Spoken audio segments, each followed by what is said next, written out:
అందరికి నమస్తే. సంక్రాంతి సీజన్ మొదలైంది కదా, కైట్స్ ఫ్లై చేయడం స్టార్ట్ చేశారా?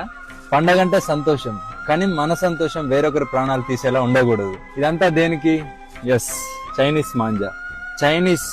Chinese nylon and synthetic fibre coated with glass powder. అంటే దీంట్లో గాజు పొడి వాడతారు. చూడండి, ఇది ఒకసారి చూసారు కదా, ఇది మనం మెడకు తగిలితే ఏంటిది పరిస్థితి? ఇది కేవలం దారం కాదు, షార్ప్ నైఫ్, గాల్లో వేలాడే కత్తి, అదృశ్య కత్తి. 2-వీలర్ రైడర్స్ కి, యానిమల్స్ కి, బర్డ్స్ కి ఈ చైనా మాంజా తగిలి డీప్ కట్స్ జరిగి హెవీ బ్లీడింగ్ జరిగి ప్రాణాలు పోతున్నాయి. వీటి వల్ల చాలా మంది జీవితాలు నాశనం అవుతున్నాయి.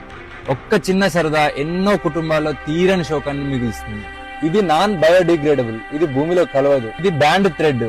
ఈ మాంజా ఎవరైనా ఇల్లీగల్ గా అమ్మితే మీ నియరెస్ట్ పోలీస్ స్టేషన్ లో రిపోర్ట్ చేయండి. చైనా మాంజా అమ్మడమే కాదు, కొనడం కూడా నేరమే. చైనా మాంజా ప్లేస్ లో ఈ కాటన్ మాంజా వాడదాం.